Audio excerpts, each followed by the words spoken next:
오늘 말씀은 디모데전서 말씀입니다. 디모데전서 1장 1절부터 8절까지의 말씀을 함께 봉독하도록 하겠습니다. 함께 읽겠습니다. 시작.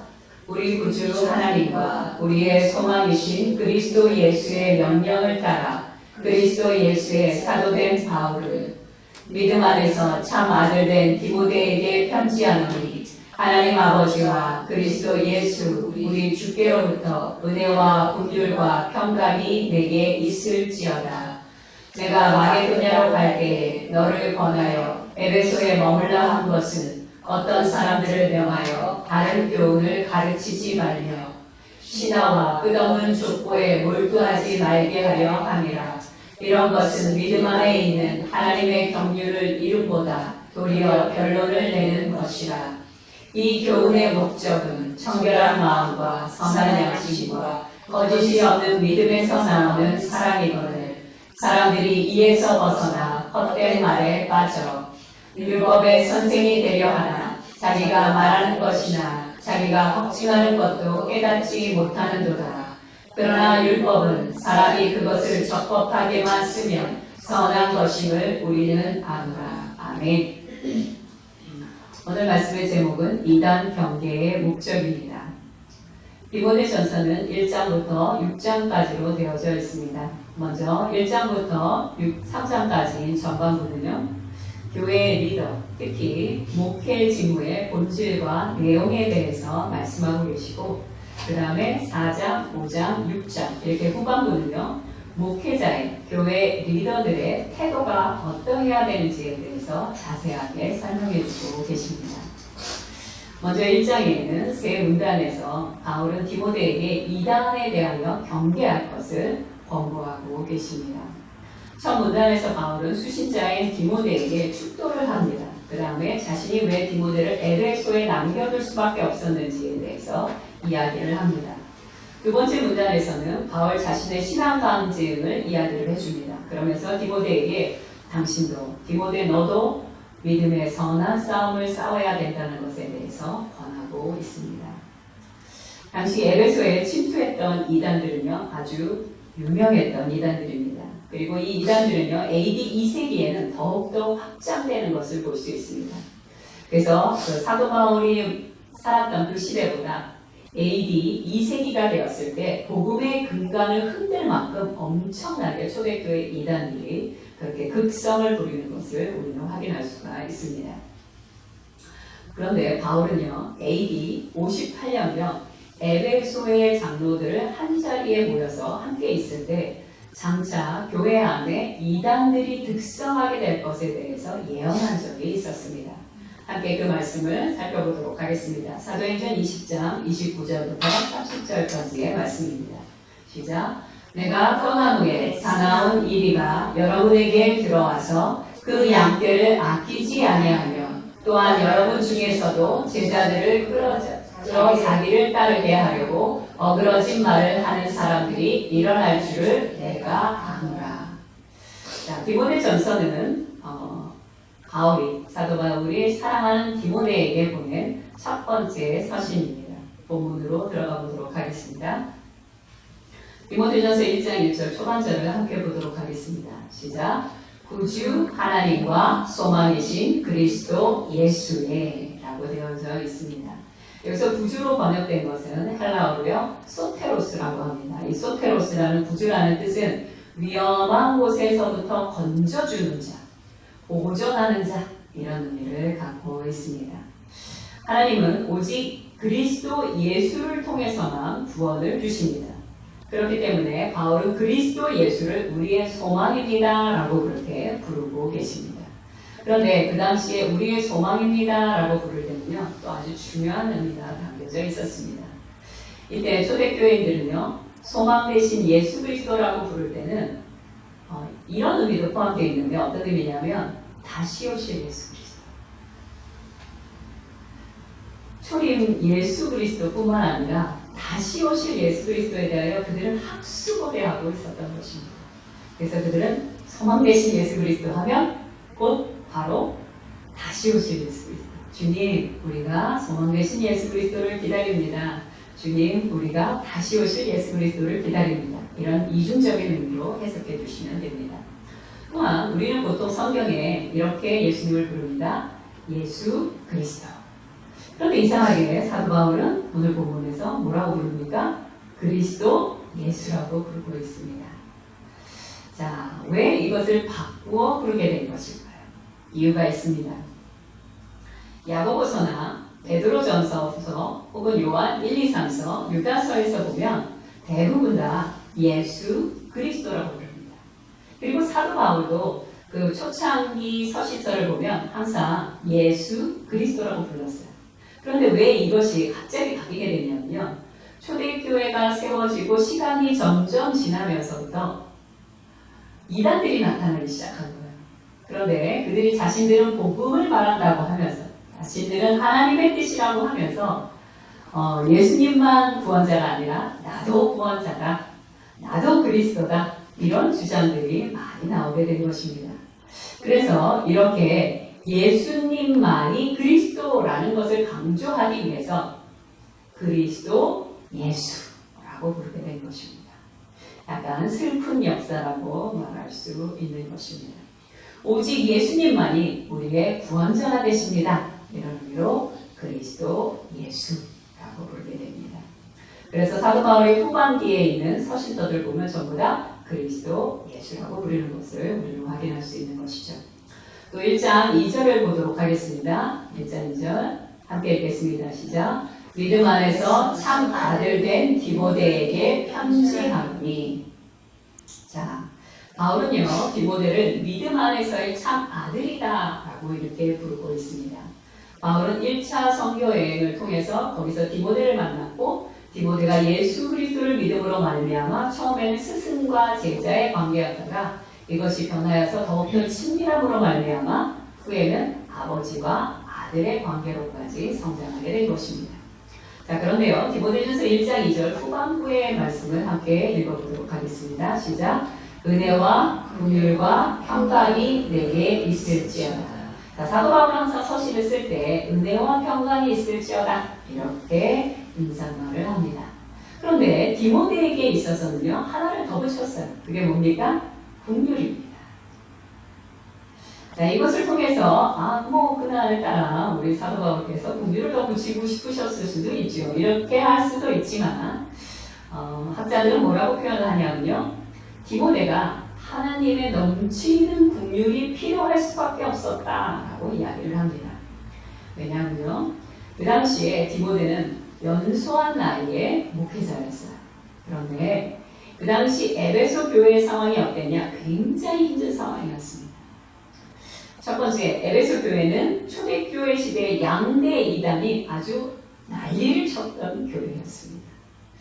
또 두 번째, 대외적으로는 황제 숭배를 거부한다는 이유로 로마로부터 핍박을 받게 된 것입니다.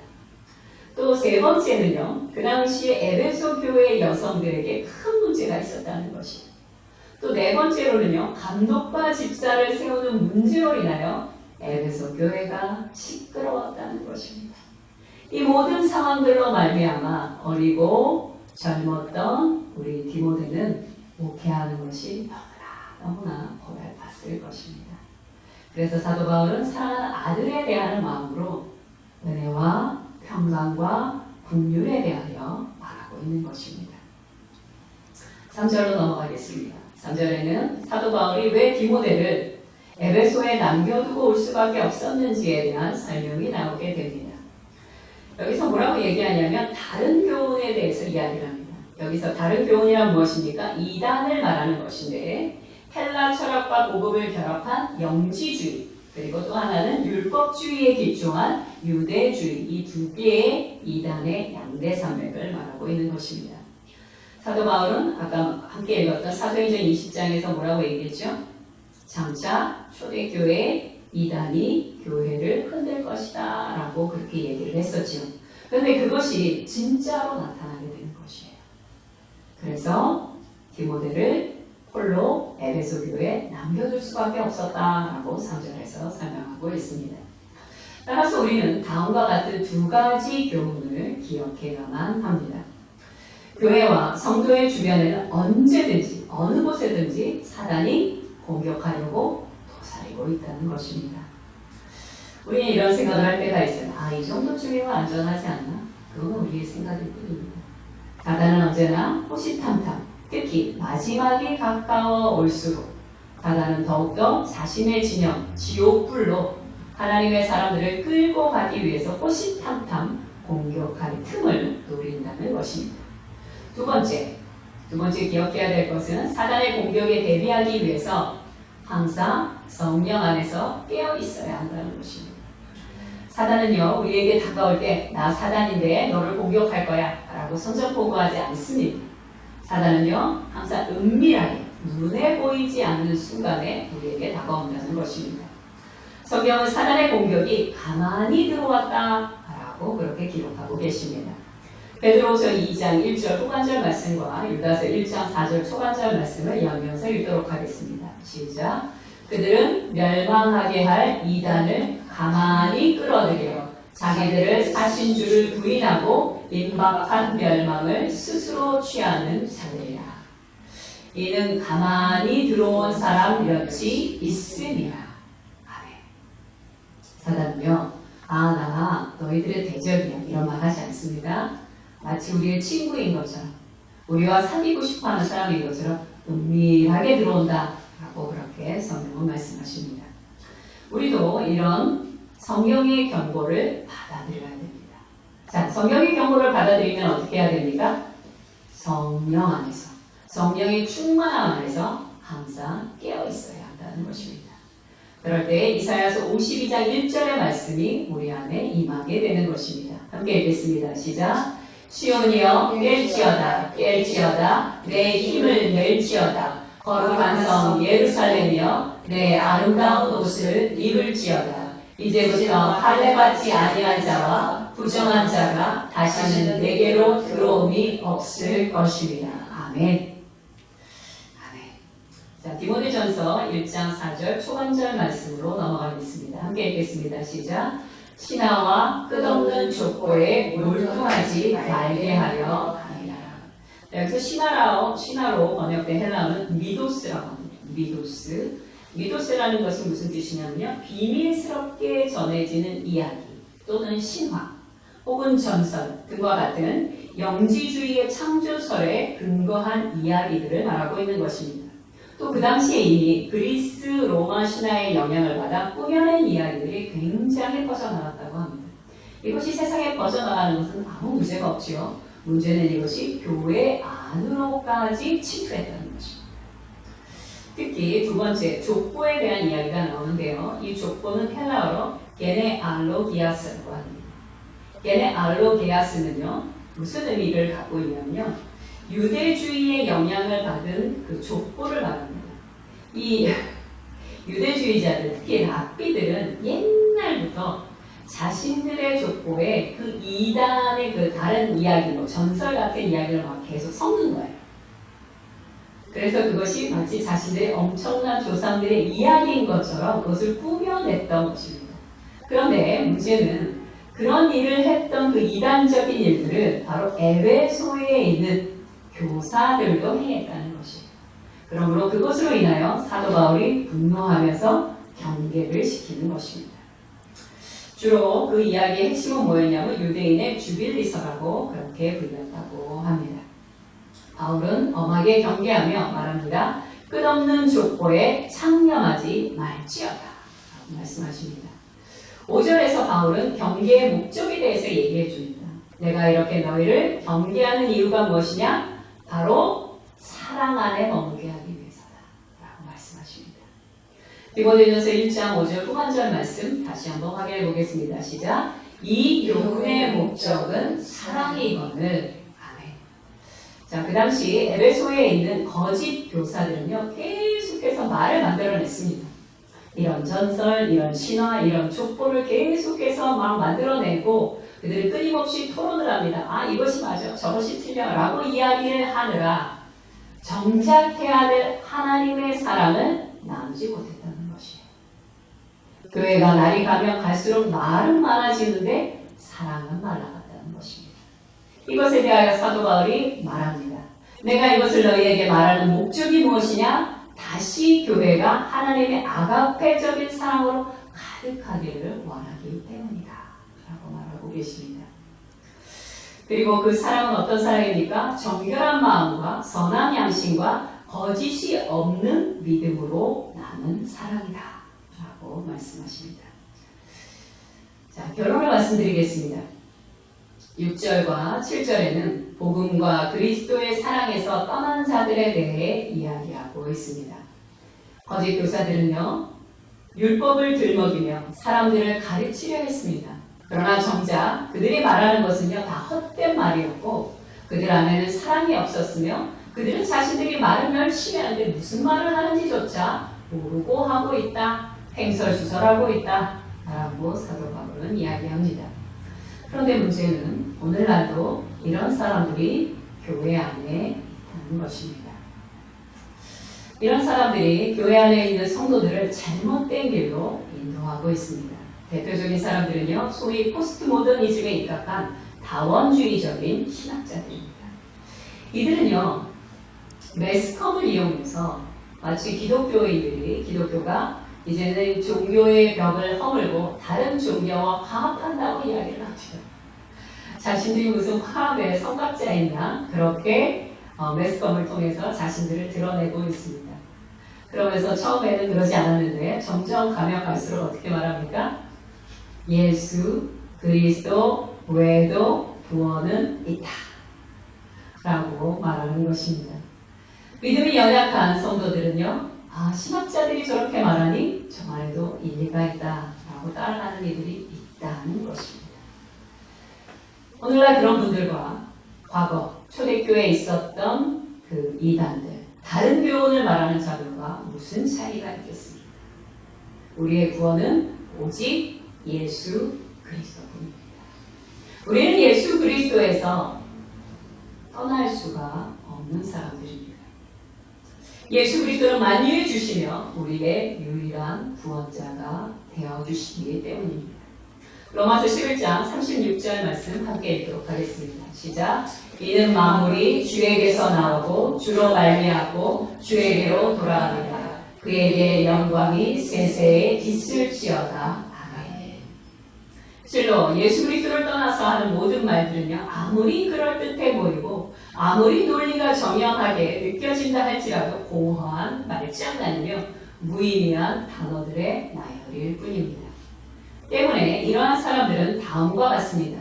유다서 1장 12절부터 13절 말씀을 한 목소리로 읽도록 하겠습니다. 시작.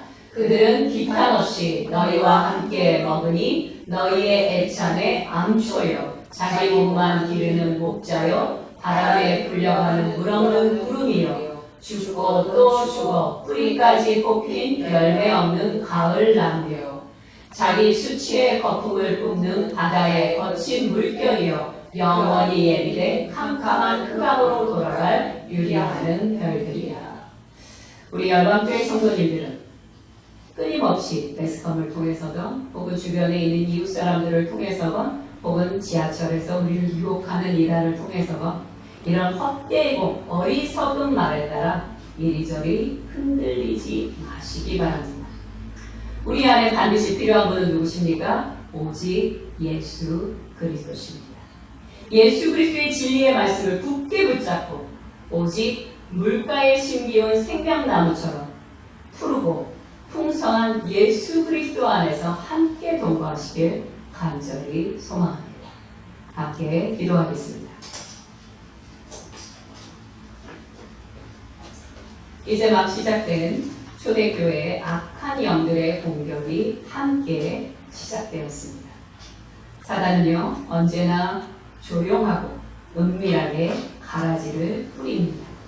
그러니 그 교묘함과 교활함을 분별할 수 있는 성령 안에서 지혜와 명철을 달라고 함께 기도하시기 바랍니다. 함께 기도하겠습니다.